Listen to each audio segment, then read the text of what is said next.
Hello everybody and welcome back to Why I. It's a series where I just ramble about a game and a particular subject, or it might be something in the news, and there's just some gameplay of the subject in general, just me playing it, nothing specific, just me rambling about why I like it, dislike it, why I'm disappointed, why I think it's going to be great, why I think it's going to suck.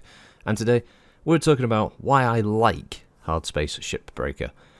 This is I suppose you could say it was like a middle road product that was produced, and it was in early access for a long while before it finally released about a year or two ago now. And it's one of those really chill games that you can customize the gameplay to whatever you prefer. What you want out of it, you can get out of it. The basic premise of Hardspace Shipbreaker is in a future humanity where we've basically colonized the stars, back near Earth, which is now a backwater, basically no-mark planet. There's these numerous sort of stations that are in orbit, and they are all owned by a company called Lynx Corporation, and you are a shipbreaker, which essentially means you break down these old ships into their constituent parts, and you either salvage them, you process them, or you send them into the furnace, all for the company. And for whatever reason, your character has a horrendous debt that you can only work off by breaking down these ships.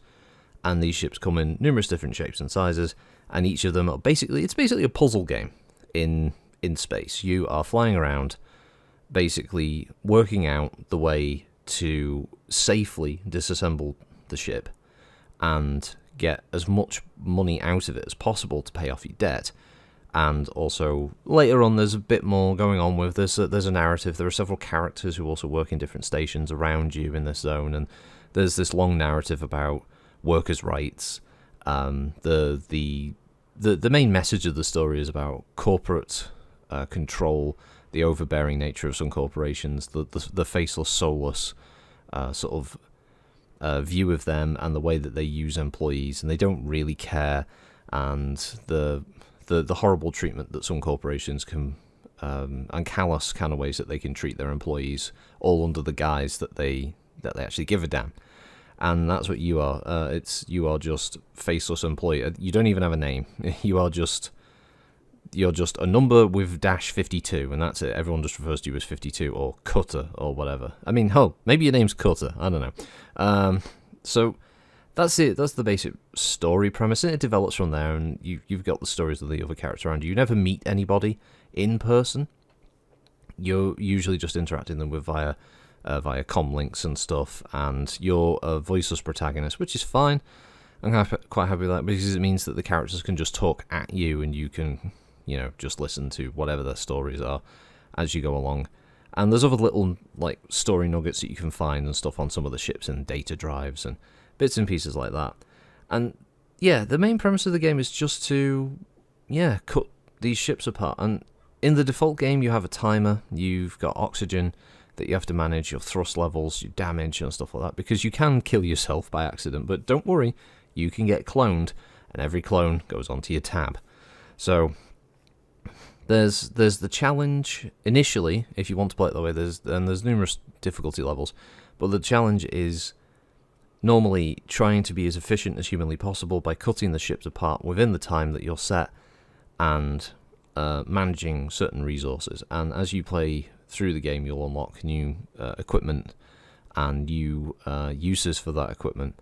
And yeah, it's pretty cool. As I said, it's kind of chill, it's laid back, and there is a way that you can play it with your oxygen depletion turned off, and you can have as much time as you want to cut a ship apart. I mean, in a single sitting, if you want, you can cut an entire ship apart, and if you're just taking your time about it, you can easily land an hour or two in one ship as you try to carefully dissect it. And it could be things where you can accidentally open the wrong part of a ship, and you can expose it to vacuum, which can be very deadly. Where you can also do things like cause explosions. You might accidentally trick the reactor into a meltdown, and you've got to very quickly cut your way through the ship and pull the reactor into a safe area that will hold it. You can accidentally cut the wrong pipe, and it will cause a massive like fuel explosion, and there's all these different hazards that you have to be aware of. And as you go through, new hazards are introduced, things like radiation, coolant systems. AI is a thing later on where you've got to worry about little nodes that can start messing with the ship as you're moving around it. And there's some interesting stuff, and all the ships are very well designed, where you can float around inside the innards, you can cut all the structural points and slowly disassemble these massive haulers and military ships and like personal transports and shuttles and all kinds of things. I really, really like it because it's a sci-fi game that it's doing something different with kind of zero-G gameplay. I'm sure some people may be reminded of games like Breath Edge and stuff like that in a very light sort of respect, in the sense that they're both games where there's not a lot of combat, or it's entirely non-combat in this case with Hardspace, but it's mainly just about kind of surviving in a very harsh, very dangerous environment and just sort of getting through the task at hand. And as I said, for something that you can just sink some time into, if you're not in the mood for playing anything online competitive or just sort of stressing out trying to complete a particularly tough challenge, Hardspace has got plenty to do, and you can just really sink just an hour or two into a single ship. And there's the challenge in trying to get as many points as possible to unlock more of these links tokens, which you use to upgrade your equipment. And that all comes from learning how each ship works, knowing the parts that you can remove safely and the parts that you have to be careful with. You will have to find a way to vent the atmosphere from the ship, and doing that safely in itself in each vessel becomes a challenge. Knowing how to safely detach like fuel tanks and stuff like that, or just learning how each of the reactors are connected, how they work, and what parts you need to open up to create like a safe route for you to, for instance, later on, coolant units are a vital part of a reactor maintaining its stability. So you don't want to detach the coolant unit from the reactor. That causes a meltdown. But other parts are still connected. There's obviously there's the pipes that go to the thrusters that need the reactor. So you've got to turn off the thrusters. But you've also got to make sure that you don't accidentally turn off the power, because if you deactivate the power on the ship, you can't turn off the thrusters, which now means that those pipes are still connected, they're still full of fuel, and if you try and remove the reactor, it's going to cause an explosion, which can make the reactor explode, which is very big. And entire ships can just go up and just turn into little chunks. And there's a brilliant little deformation system in there as well. I mean, if you just want to play around and don't really care about your debt, because every piece of destruction will be added to your debt. But if you just wanted to mess around, you could just immediately find the reactor, tick it off, get out of the ship before it goes nuclear, and just watch it just explode gloriously, and then just watch all the bits of the ship just float out, and just see the destruction you've caused, which is quite satisfying in a weird way. Seeing what kind of like manic mayhem you can create in some of the ships. But there is also the satisfaction in being able to successfully pull a ship apart and do as little damage to it as humanly possible. Because sometimes there will be parts that you have to cut, so you're going to have to accept a certain amount of your materials are just going to be counted as lost. And it's not that the game isn't is perfect. It does have its little issues. I found the music would become painfully repetitive after a time. Some of the characters I didn't really care about in the story. The wider narrative of the game, it has its high points, but unless you're really, really invested in the characters, they can get a little bit annoying just having to listen to them just ramble endlessly in the background while you're still trying to chop up a ship. I found myself turning off the music and at times just sort of completely forgetting conversation that happened, especially in longer sessions where you end up, by the time you come back to you go like, what was going on? Why is this guy talking to me? Oh yeah, about this thing. Yeah, that's right. Yeah.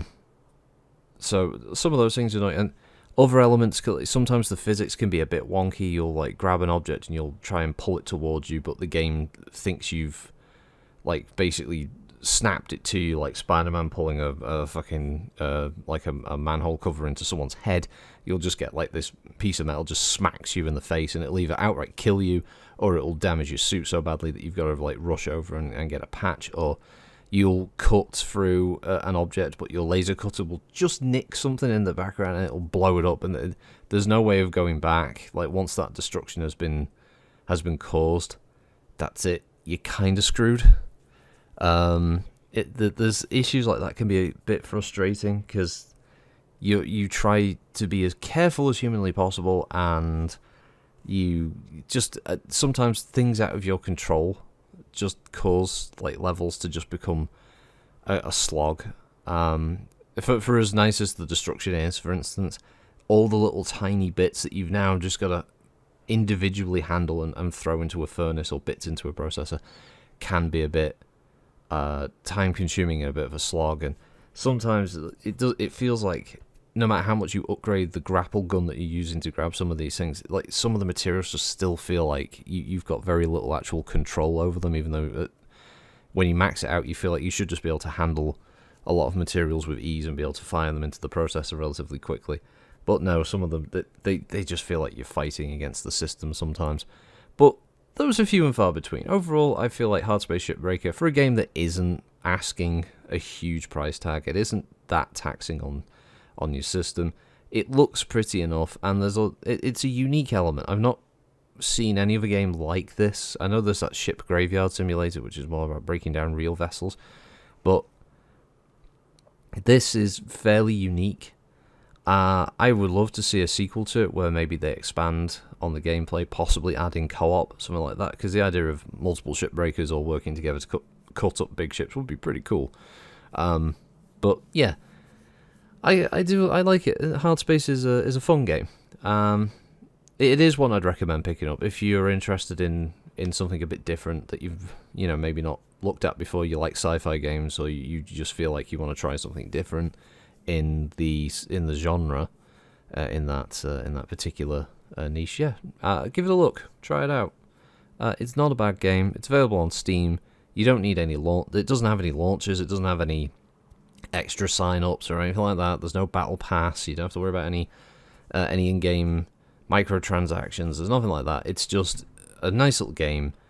It's completely finished. The story's there. There's an ending, and yeah, there's challenge modes and stuff like that afterwards. If you want to basically, I think you can basically play and you can kind of race to be the fastest with other players on a leaderboard to cut up stuff, if I remember correctly. I might be misremembering that, but I know there is a competitive element around there online for people showing how they speed run levels and stuff. So yeah, it's fun for that.